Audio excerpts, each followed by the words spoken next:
a ver lo que no pudimos ver la semana pasada. Y se trata de una tinción.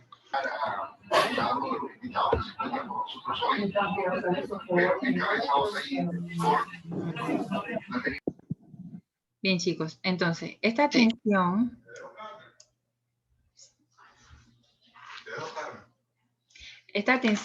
se llama la tinción de Barr. Esta tinción, quiero que la vean, que sepan de qué se trata, porque en algún momento ustedes van a tener que estudiar algo de este tipo de medicamento. La tinción está dada para determinar la presencia de bacilos, se llama así, tinción de bacilos alcohol ácido resistentes. Esos son los que se le conocen como los bacilos de la tuberculosis. Entonces, en algún momento ustedes van a ver la farmacocinética dinámica de todos estos medicamentos y quiero que sepan entonces de dónde va a venir, de qué microorganismo entonces, a qué microorganismo nos estamos refiriendo y es respecto entonces al bacilo de la tuberculosis. Este bacilo va a estar inmerso o está dentro del género que se llama Mycobacterium. Hay muchísimas diferentes especies de Mycobacteria, muchas de ellas son patógenas en el hombre y hay una gran mayoría que entonces son también, que están de vida libre, están en los suelos, en los ambientes, en animales. Entonces, ellas, todas se van a englobar, todas esas especies dentro del género que se llama Mycobacterium. Entre el grupo más importante que va a infectar al ser humano está un complejo compuesto por algunas especies que se llama Mycobacterium tuberculosis. Y dentro de eso está el Mycobacterium tuberculosis, el Bovis, Microtis africano, y hay uno que se llama BCG. Cuando todos nacemos, todos, absolutamente todos aquí en Panamá nacemos, esa es una de las primeras vacunas que ponen. Ponen dos, chicos.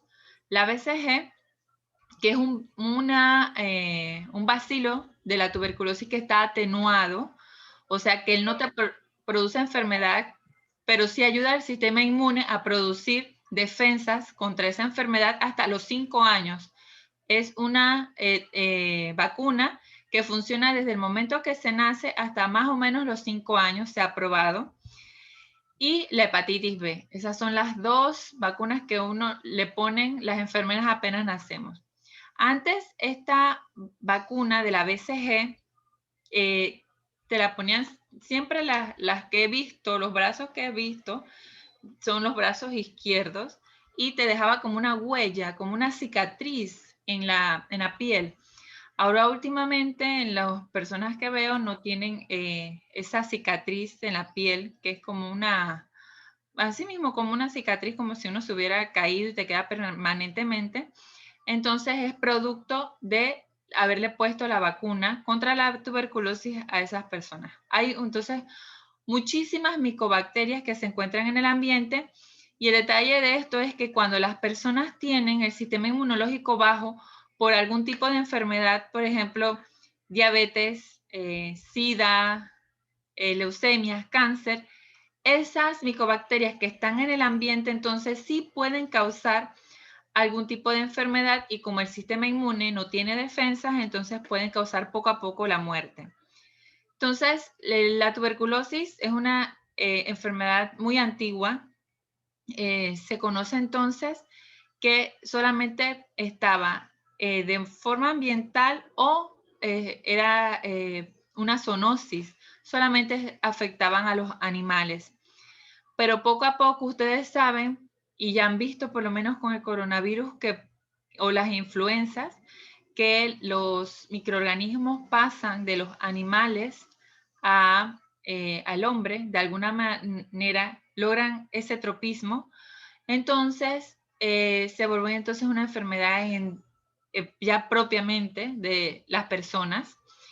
Y más se fue dando entonces con el aumento de las migraciones y comenzó en Europa, de repente poco a poco se fue regando alrededor del mundo y evidentemente también es una pandemia que tenemos desde hace mucho tiempo, pero que no es letal, pero el nivel o el grado de infectividad es un poco menor que, por ejemplo, la que tenemos ahora, que es el coronavirus, que es totalmente nueva. Entonces, este bacilo se identificó como el agente causal de la tuberculosis a finales del siglo XIX. Lo identificó un microbiólogo alemán que se llamaba Robert Koch. Entonces, eso fue alrededor de 1982. ¿Por qué? Él desarrolló una tinción. Esa tinción tenía una mezcla de tintes que podían entonces hacer teñir a la bacteria de una coloración establecida. Pero fue en 1983 cuando Ciel y Nielsen, que son dos científicos, y esos son sus apellidos, la tinción de Barr se conoce como la tinción de Ciel-Nielsen, son sus dos apellidos. Ellos modificaron la tinción de Robert Koch agregando otro tinte adicional y se le conoce desde esa época hasta ahora como la tinción que se utiliza para poder observar o determinar la presencia de estas micobacterias en diferentes muestras. En las muestras que más vamos a observarla, por supuesto, son las muestras pulmonares, el esputo, porque allí es una muestra muy fácil de obtener, bastante fácil de obtener. Y la mayoría entonces de otros bacilos oportunistas llegan a piel, a ganglios, a hueso, a médula ósea.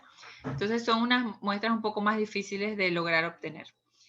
Estos bacilos miden aproximadamente de largo de 1 a 10 micrómetros y ellos de grosores de 0.2 a 0.7 micrómetros. Son rectos, se ven en el microscopio rectos, a veces ligeramente una curvatura, y son hidrofóbicos, o sea que ellos van a repeler el agua porque afuera de la pared celular, ya ustedes saben la semana antepasada que vimos en la tinción de Gram, la pared celular de las bacterias, ¿se acuerda que la Gram positiva no tenía una membrana externa y la Gram negativa sí? Bueno, estas bacterias, estas micobacterias también tienen una membrana externa por el contenido de grasa que tienen en la membrana, es súper denso y por eso son muy resistentes a agentes químicos que sirven para la desinfección. También a los agentes antibióticos, porque a las bacterias, para poder entonces suprimirlas y matarlas, se les necesita dar a las personas antibióticos. Así que esto hace que sean muy resistentes. Ellas son inmóviles, o sea que no tienen ningún tipo de locomoción, flagelos, etc. Para crecer necesitan presencia de oxígeno y ciertos requisitos muy característicos que tienen ellas. Entonces, en la estructura, miren aquí la estructura de esta bacteria. De adentro hacia afuera de ella estamos viendo entonces el citoplasma, la membrana citoplasmática, y miren la capa de peptidoglicano, también tiene una capa considerable, pero miren en la membrana externa tiene unas estructuras que están conformadas por grasa, en donde tenemos los ácidos micólicos, el lipoarabinomano y el arabinogalactano. Esas tres sustancias hacen que tenga una capa bien gruesa, densa de esos ácidos grasos y es una forma de protección entonces que tiene la bacteria.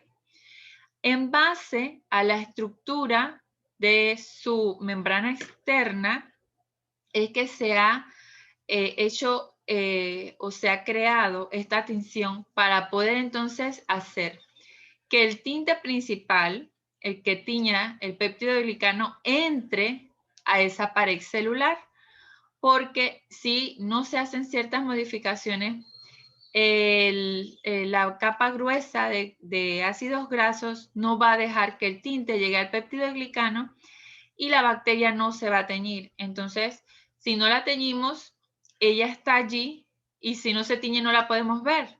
Entonces la persona puede pasar por desapercibido, así por así decirlo, tener la enfermedad, seguirla transmitiendo porque se transmite asimismo por gotitas de saliva, entonces en el aire. Entonces se hicieron esas modificaciones para poder teñirse. Les voy a explicar cuál es el fundamento. Ya esto está aquí para que ustedes lo puedan leer más adelante.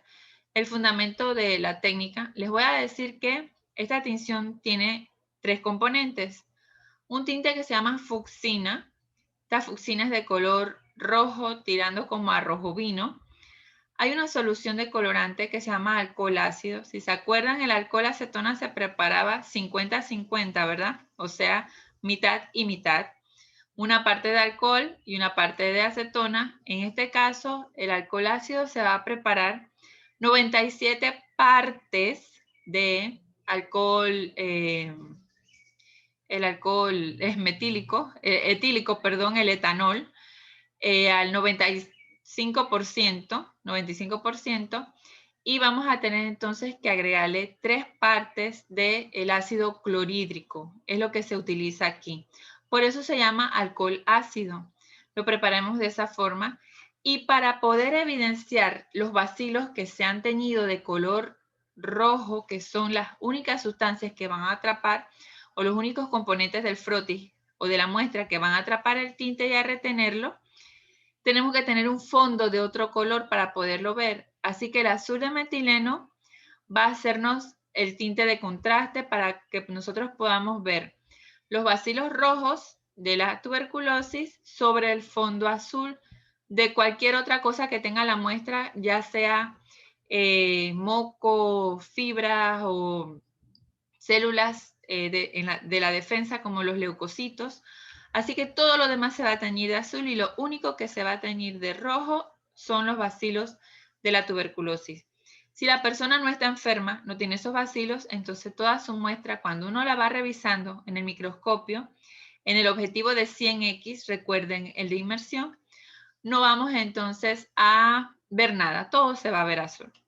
¿Cuál es el procedimiento, chicos? Tendríamos que hacer, miren aquí, un frotis, una placa, ¿verdad? Entonces, ¿qué se hace? Se toma una muestra del esputo de la persona. El esputo no es más que una expectoración. El paciente debe expectorar en un envase de plástico, de esos como cuando se recoge una muestra de orina. En esos envases de plástico se pueden utilizar porque tienen tapa rosca, son transparentes, si se caen no se van a romper, y la persona debería tomar esta muestra en su casa. No la debe tomar en un sitio público, ni en un centro de salud, ni en un laboratorio, hospital, etcétera, porque al tratar de expectorar va a emitir ese flush, uno le dice así flush, esas gotitas al aire, y si tiene mucha cantidad de bacilos, que es la forma de transmisión, puede transmitírsela entonces a otras personas que están cerca de él. Así que se recomienda que inclusive el paciente recoja la muestra, que tosa en el patio, en algún sitio en la esquina de su casa, por allá lejos, se recomienda que se haga eso. Además, otra recomendación que hay para recoger estas muestras de esputo de la expectoración es que lo haga en la primera hora de la mañana, o sea, apenas se levanta, se enjuague la boca con agua, no tiene que cepillarse, se enjuaga la boca con agua, porque la boca de uno está muy llena de bacterias, entonces se enjuaga la boca y comienza entonces a tratar de expectorar. En la mañana también la posición, cuando uno está durmiendo, uno está durmiendo de forma horizontal. Entonces, al estar de forma horizontal, el moco puede moverse de los pulmones hacia la parte exterior de la boca, porque el sistema respiratorio, la tráquea, los alveolos, todo eso, los bronquiolos, están compuestos de cilios, están tapizados por dentro de cilios. Esos cilios hacen que se mueva el moco para afuera. Al estar uno acostado, es más fácil que el moco salga y entonces la persona se lava la boca y expectora. Es súper más fácil que haga eso afuera de su casa. Entonces lleva a la persona al laboratorio, lleva esa muestra rotulada con su nombre, con su cédula y la orden que el médico le dio. Y la persona debe hacer esto 2 días seguidos, debe llevar 2 muestras. Una muestra no es suficiente, chicos, tienen que haber 2 muestras para que uno descarte si la persona está positiva. O sea que 2 muestras negativas significa que la persona no tiene la enfermedad. pero si una muestra está positiva y una negativa, significa que yo le tengo que pedir a ese paciente una tercera muestra para descartar de esas dos. Bien, entonces, ¿qué hacemos en el laboratorio? Tomamos unos palillos de madera y hacemos unos frotis, así como ustedes los ven en el portaobjetos, de esta forma redonda que está allí. Esa persona tenía que tener guantes, tomó los portaobjetos con una pinza, está bien, y esa tina está súper horrible, fea. Cuando ustedes trabajen, siempre mantengan un orden y todo bastante limpio, ¿verdad? Porque ahí afuera, abajo se ve espantosa esa tina. Vamos a añadir el primer tinte. El primer tinte es la fucsina. Se añade así mismo, como vimos en el gran, por toda la placa. En este caso, apenas yo añado la placa, tengo que flamear. Ven que ese es un algodón que le agregaron alcohol para que se prendiera.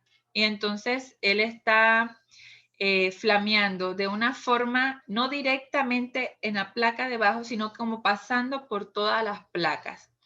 Pasa por todas las placas, quita el algodón y las placas se les ve que arriba de ellas sale como un vapor. Entonces ya eso significa que el tinte estuvo suficientemente caliente. ¿Qué hace el calor?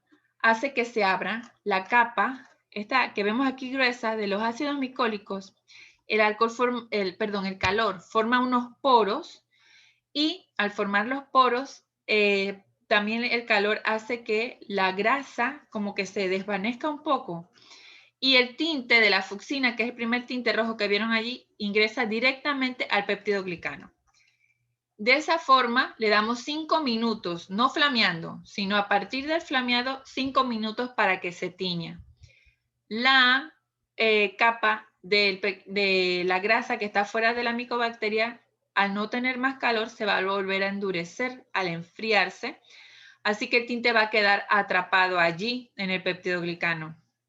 Luego de eso vamos a lavar con agua y después vamos a llenar toda la placa con el alcohol ácido por 1 minuto.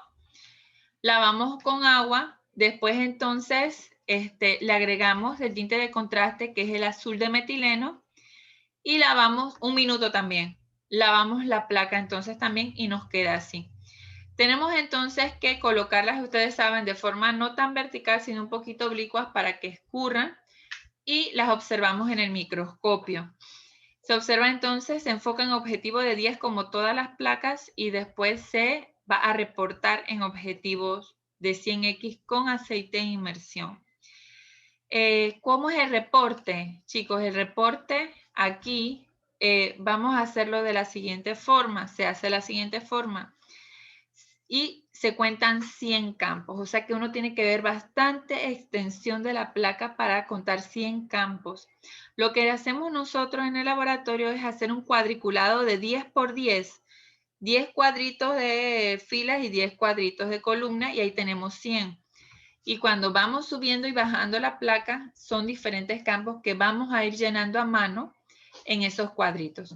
Si en 100 campos yo vi de 1 a 9 bacilos, o sea, pude haber visto 6, 5 o 8, reporto, se observan 8 bacilos de BK, así BK significa bacilo de Koch, Koch por el señor que lo descubrió, sería 8 bacilos, 8 BKs en 100 campos. Espérense.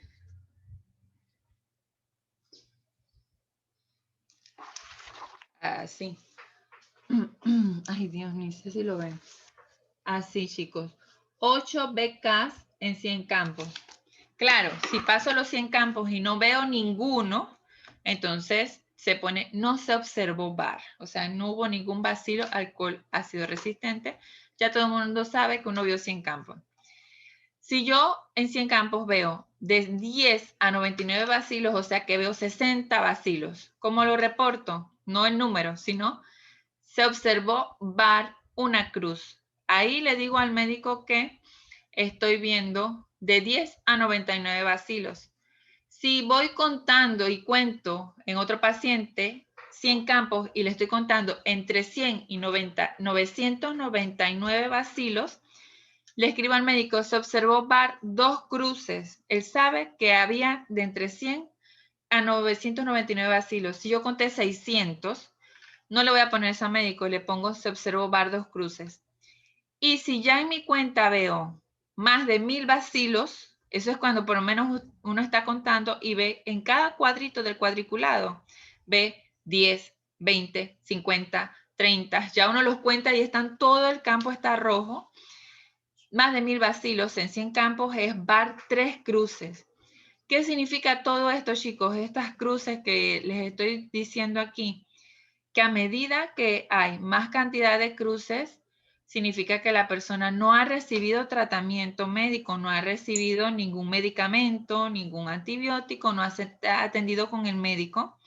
Otra cosa que significa, si el paciente, por ejemplo, fue al médico y le vieron un bar de 3 cruces y después de 2 meses de tratamiento, regresa a hacerse al laboratorio otra muestra de esputo para ver cómo están los bacilos y sigue teniendo bar 3 cruces, significa que esa bacteria es resistente a esos antibióticos, que eso ninguno le pegó.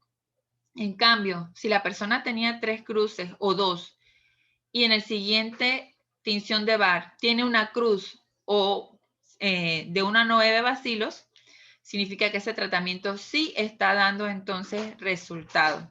Así que este reporte sirve para 2 cosas. Monitorear el tratamiento que le da entonces el médico al paciente, lo monitorea. Sirve también para evidenciar, o sea, para reportar que la persona está enferma por tuberculosis, que lo encontramos. Miren, chicos, aquí todos estos bacilos, esta foto no está tan bonita, pero todos estos bacilos que vemos aquí, ven que son rectos, algunos son un poquito curvados, no son realmente rojos, sino como rojovinos. El color mucho depende también de la micobacteria, o sea que en las personas que tienen la infección sin habérsele dado ni un solo tratamiento, las bacterias tienen sus ácidos micólicos y su pared celular súper bien, y atrapan en tinte y queda todas así rojo vino bonitas.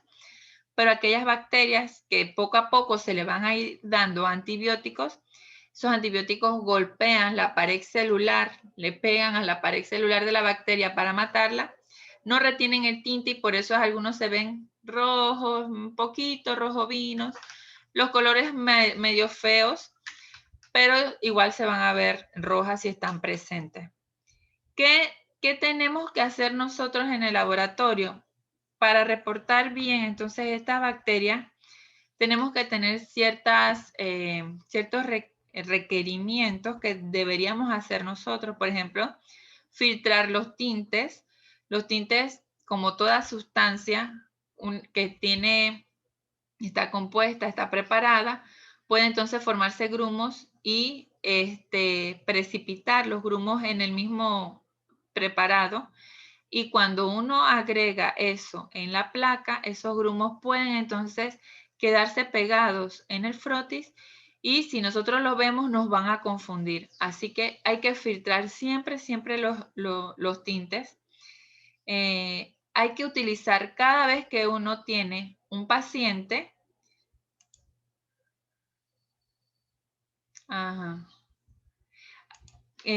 Cuando uno tiene un paciente, cada vez que uno le va a hacer un frotis por bar, siempre, chicos, hay que utilizar portaobjetos nuevos, no hay que lavarlos. Eso es en el caso de laboratorio, pues no se debe lavar porque cuando uno lava, raya los portaobjetos y en esa rayita puede meterse tinte cuando los volvemos a teñir y pareciera un bacilo de la tuberculosis. Así que todos son... tenemos que utilizar portaobjetos nuevos. ¿Qué más, chicos? Cuando, por ejemplo, estos son errores, hacer frotis muy gordos, muy gruesos, llenas de mucha muestra, o muy delgaditos también. Otra cosa, miren esto, dice, falta de tiempo, impaciencia, cansancio del observador. O sea que el técnico que está viendo estas muestras, haciendo esto, tiene que saber que si tiene que leer 20 pacientes, tiene que sentarse un buen tiempo porque tiene que contar de cada paciente 100 campos. Así que no puede tener impaciencia, tiene que olvidarse del sueño y del hambre y ponerse entonces a revisar esas placas.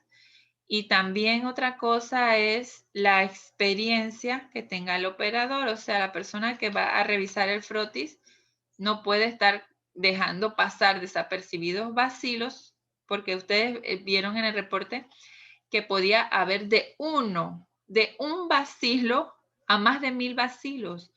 O sea que un bacilo me hace a mí un reporte positivo, me indica que ese paciente tiene tuberculosis, un solo bacilo. Entonces, el operador, el que hace el reporte, el técnico tiene que estar muy capacitado, súper capacitado para poder realizar entonces este reporte. Hay un tratamiento un esquema de tratamiento, chicos, y el tratamiento va a estar dado ¿para qué? Para que se hagan dos cosas. En el tratamiento debe haber una asociación de medicamentos. Hay varios medicamentos involucrados de diversos tipos a la vez para que no hayan cepas resistentes, no haya bacterias que hayan sobrevivido a los golpes que les dan los antibióticos y se hagan resistentes. Así que se le hace un cóctel, se le dice, es un cóctel antibiótico. Y el tratamiento tiene que ser prolongado. Estamos hablando de aproximadamente 6, 8 meses. Hay personas que tienen hasta 20 meses de tratamiento tomando 2 medicamentos o 4 medicamentos a la vez. Es una enfermedad muy, pero muy larga. ¿Se puede salir de ella? Por supuesto que sí. El bacilo no es mortal si el que le toca a la persona no es un bacilo de esos súper resistentes. Inclusive si es resistente, hay alto grado de que la persona pueda mejorar con el tiempo a través de los antibióticos. Entonces van a haber fármacos que se le dice de primera línea, que son los que van a atacar directamente a la bacteria, la van a exterminar, y los fármacos de segunda línea, que son aquellos que en donde si quedan bacilos por allí, los van a acabar. Entonces, entre la primera línea está isoniazida y rifampicina. Esos son los dos. No les voy a pedir, por supuesto, que se aprendan eso, porque llegará el momento en que ustedes se lo tengan que aprender. Nada más les estoy diciendo cuáles son para que ya tengan una idea. Los que más se utilizan de la primera línea son isoniazida y rifampicina, son las banderas de la primera línea, y la segunda línea. Entonces hay muchísimos otros antibióticos que se utilizan dependiendo del paciente y del médico, ¿verdad? Entonces, ¿qué hace la isoniazida? Hace que no se formen los ácidos micólicos, que es la pared gruesa que está de grasa que está afuera. Entonces, inhibe la síntesis de los ácidos micólicos. Entonces, cuando las micobacterias se están reproduciendo y está la isoniazida, esas bacterias no van entonces las nuevas, no van a estar entonces con los ácidos micólicos. También está la rifampicina, que actúa a nivel entonces de el material genético de la micobacteria, y por allí entonces están los demás antibióticos, y ya les digo, esto no me interesa que se lo aprendan, porque ya se lo van a aprender, les va a tocar aprendérselos de repente el otro año. Así que hay diferentes fases para diferentes concentraciones de medicamentos para los diferentes tipos de pacientes. Hay esquema para adultos, hay esquema para adultos que tienen VIH, hay esquema para adultos que tienen diabetes. Las enfermedades crónicas y inmunosupresoras como la diabetes y el VIH, las personas siempre tienen que estarse haciendo esputos por bar, porque al estar deprimidas, la diabetes, si se han dado cuenta, es una enfermedad bastante, ¿cómo les digo? Hay que cuidar mucho, hay que cuidarse mucho cuando uno es diabético, porque te pueden dar, mire el COVID. El COVID se ha llevado un montón de diabéticos, lamentablemente. Entonces hay que cuidarse mucho, chicos. Tener una dieta bastante balanceada. Y si uno es diabético, siempre tomar sus medicamentos en las horas que hay que hacerlo, hacer mucho ejercicio, porque es una enfermedad de cuidado. Hay esquema para niños también. Y miren las dosis, ¿qué te dice? Primera fase, tenemos dosis diarias. en donde todos los días, por 2 meses, te tienes que tomar todos esos medicamentos. Y la segunda fase, que dura 4 meses, te tienes que tomar los mismos medicamentos 3 veces por semana. O sea que es bastante tedioso. Las medidas generales para evitar uno contaminarse con este bacilo es tener, ya les dije, una nutrición balanceada y adecuada. Porque esto también tiene que ver la tuberculosis con los niveles socioeconómicos de la población. Puede atacar principalmente a personas de bajos recursos humanos que tienen más baja educación, tienen un acceso deficiente a alimentos que sean sanos y balanceados, y entonces eso incide directamente en el sistema inmune. Si tú no te alimentas bien, no tienes defensas, así que fácilmente te puede pegar la tuberculosis. No debe haber hacinamiento en las cárceles donde todos esos muchachos y jóvenes y hombres están pegaditos. Ese es un foco fuerte de que haya un contagio por tuberculosis. Todos los niños deben ser vacunados con la BCG. Bueno, y hay que tener el control de enfermedades debilitantes como VIH y diabetes. Ahora que nosotros tenemos el coronavirus, sabemos la importancia de taparnos la boca, porque esto ocurre. Esta enfermedad se hubiera curado hace rato si uno tuviera cuidado de cubrirse la boca y de otras ciertas recomendaciones. Chicos, miren, para terminar, desde el 2015 se aperturó un programa dentro de la OPS, que es la Organización Panamericana de la Salud, en donde ellos pretenden para el 2030 erradicar la tuberculosis que viene desde el siglo XIX, no, desde antes del siglo XIX, porque en el siglo XIX fue que se descubrió, pero estaba desde muchísimo antes. Entonces, se pretende erradicar eso. ¿Cómo se lo pretende erradicar? Que se detecte permanentemente, o sea que siempre que existan personas con la sintomatología, se hagan las placas por VAR y que esas personas que están enfermas sean atendidas urgentemente por un médico porque van a seguir esparciendo la enfermedad. Eso comenzó en el 2015 y ya estamos en el 2021, han pasado 6 años y la tuberculosis sigue. Es más, está más aumentada porque ahora estamos más en el COVID y menos en las otras enfermedades. Tenemos todavía 9 años para llegar entonces a ese fin que sería erradicar la tuberculosis. No está tan fácil, la verdad, está bastante difícil, pero bueno, es mejor hacer la lucha, ¿verdad? Y el sistema de salud, los sistemas de salud siempre tienden a eso, a tratar de erradicar las enfermedades. ¿Alguna consulta, chicos, del tema? No les voy a poner a hacer nada, nada. Nos veríamos entonces el otro miércoles para el tema entonces que nos tocaría esta semana. No vamos muy atrasaditos, vamos bien. ¿Alguna consulta sobre el tema? Profe, buenas tardes. Disculpe, Hola. Hola, ¿sí? ¿Me escuchan? Sí, dale, Glindis. Lo que eran los pasos sobre la atención del bar están ahí en las diapositivas que usted puso. O sea, Ajá. de que dejar 1 minuto, 2, así. Ah, ok, listo. Sí. Es que como la pasó rápido, ¿no? Sí, nada más se los expliqué, pero vamos a revisarlos otra vez. Yo los tengo aquí. Aquí lo tengo, Glindis. Mira, procedimiento, hacer un Listo. fluotis. Ajá. Ahí entonces le puse a aplicar la fucina, dejarlo 5 minutos, lavar. Y acá sigue con el alcohol. Ahí dice 3 minutos, pero puede ser 1 minuto en adelante. Lo que ustedes pongan ahí de 1 a 3 minutos está bien. Se lava el azul de metileno 1 minuto y les dice entonces cómo se lee. Aquí está entonces. Listo, gracias, profe. ¿Cómo no?